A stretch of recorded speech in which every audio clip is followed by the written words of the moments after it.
Greetings, everyone. Pete Pardo here from Sea of Tranquility. Welcome to another edition of Ranking the Albums. Today we're going to look at the very short studio catalog of perhaps one of the greatest blues rock female singers of all time. All right, definitely one of the most influential. She had a very short, meteoric career, and then before you know it, she was gone. Left us way too young alongside a lot of the other rock stars of that era. Talking about Janis Joplin, of course. So, 4 studio albums of all new material. Lots of other stuff released after her death, live albums, all sorts of cool stuff. But man, she made a mark on the brief couple of years in the limelight. What was she here? Like 3-4 years tops as a popular recording artist. Really, when you think about it, from like her meteoric rise after Monterey, you're really only looking at about 2.5, 3 years tops. But some good stuff. Good albums. I think all 4 of these albums that I'm going to talk about today are pretty damn strong. Obviously, it's tough to rank because so many classic songs, classic recordings here. We should just jump right into it. Because, I went over this list.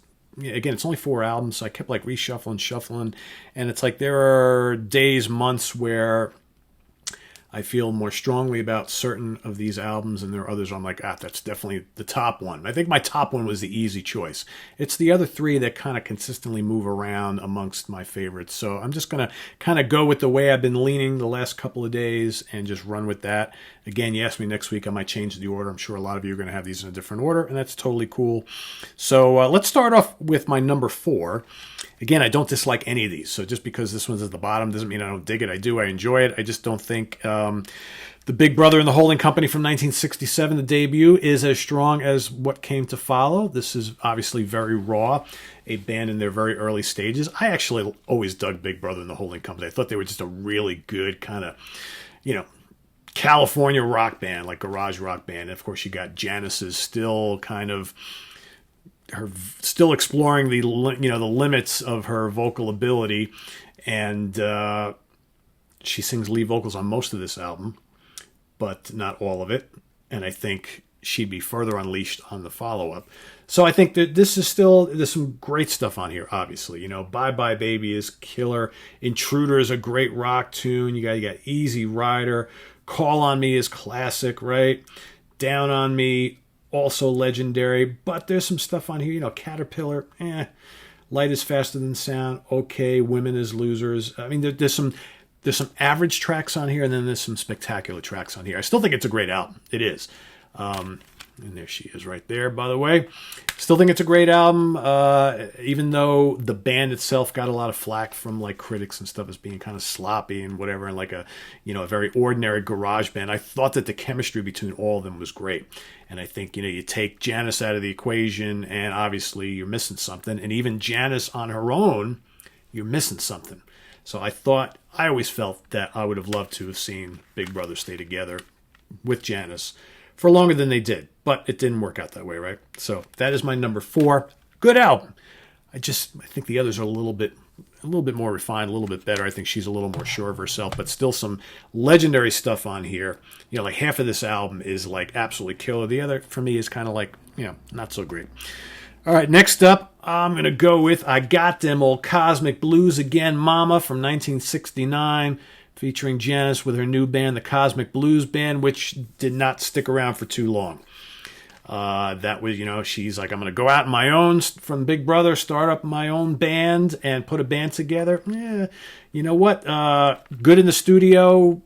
A lot of, depending on, I've read so many Janis Joplin books, a lot of people were saying that this band did not really gel well on stage and on the road. So she wound up kind of going back again and rearranging things, coming up with a new band. But I still think this is a very strong album. Again, all these are pretty strong. Try, just a little bit harder. Great vocal on that. Maybe's a good song. What else? To Love Somebody. Excellent. Cosmic Blues is a lot of fun. Little Girl Blue. Work Me Lord. Some good stuff on here. Again, it's kind of bluesy, very soulful. Less kind of garage rocky blues rock, obviously, is the Big Brother stuff. but that's the direction she wanted to go in. Good, it's kind of cool to hear a bigger band. Her last two bands were a little more than just a standard rock ensemble, which is pretty cool, but I think she sounds fantastic on here. So that's my number 3. Coming in at number 2, I'm going to go 1971's Pearl. So this would be the final album. This is with the Full Tilt Boogie Band. Final album, 1971. Of course, completed, or not 90% completed, and then she passed. So they actually had to kind of put the rest of the pieces back together and release this after she was already gone. Very sad. And this would be like her biggest selling album. Horrible that her biggest selling album came after she was already gone. And, as you know, the story of Janis Joplin struggled mightily with, drug addiction and alcoholism. And she lived life to the fullest. And that's just, it's just the way she was. And you have to look back on that era at some of these stars like, Brian Jones and Jimi Hendrix and Jim Morrison and Janis Joplin. It's like, were they ever destined to live longer lives? Hard to say. But, this is a really good album, and I think made her bigger than ever, even though she was no longer with us. I think Move Over is a terrific song. Quite possibly could be my favorite Janis Joplin song. Just really great lyric, great vocal. Love the guitar riffs on there. Just a really cool song. Cry Baby is a killer kind of bluesy ballad. What else? Half Moon, Buried Alive in the Blues, A Woman Left Lonely, My Baby, the legendary Me and Bobby McGee, written by Chris Christopherson, right? She just took it to the moon. Mercedes-Benz, oh Lord, won't you buy me a Mercedes-Benz? Get It While You Can, Trust Me. You got some cool, if you get the reissue, you got some cool bonus tracks, Little Girl Blue, Live, Tell Mama Live, Try Live, and Cry Baby Live. Some really cool stuff there. Good stuff. Legendary singer. My number 1, though, I really, really, really dig the Cheap Thrills album from 1968. This is, Big Brother and the Holding Company at the height of their powers. And like I said, this album did very good business. It made the band and Janis a household name, and then before you know it, she's like, I'm off on my own. Bye, guys. And I know she was getting, kind of pulled in a lot of different directions. All sorts of record company execs. You could be huge on your own. You got to ditch the band, got to go out on your own. But man, I think if these guys, if they would have stayed together as a unit, and she would have, maybe gotten her shit together a little bit and lived for another few years or more would have been nice. This band could have taken over the world, I think. They were already on that trajectory. She was a star, obviously, and, or maybe not. That's just my opinion. I think that based on what you hear on this album, I think if this lineup does huge business if Janis stays. You got, and it's good hard rock on here, good bluesy stuff. Combination of the two is a fantastic song. I Need a Man to Love. You got the really soulful, gut-wrenching Summertime. You got, of course, Piece of My Heart, one of her best-known tunes. Awesome. Turtle Blues, Oh Sweet Mary, and, of course, the wonderful Ball and Chain.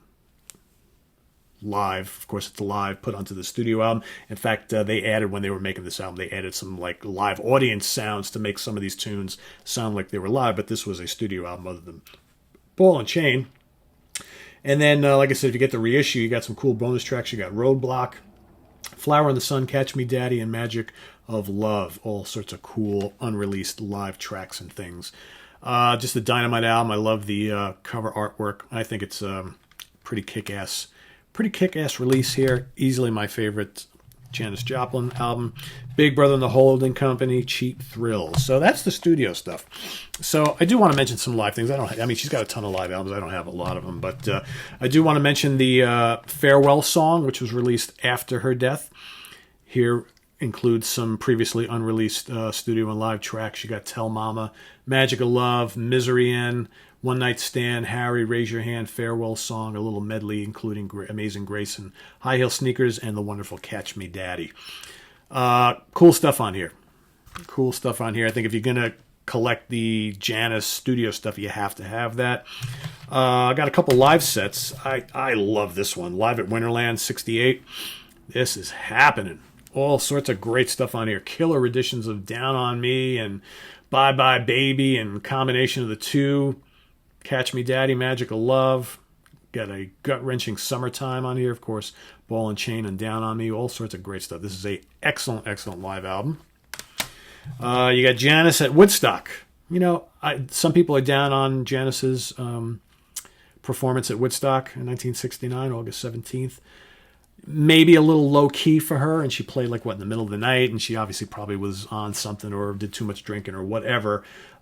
She seemed a little emotional and kind of unraveled if you listen to it and watch any of the video footage, but I still think a really good performance on the biggest stage of all time, right? Good set list, all sorts of cool stuff on here. This, of course, is with the Cosmic Blues Band.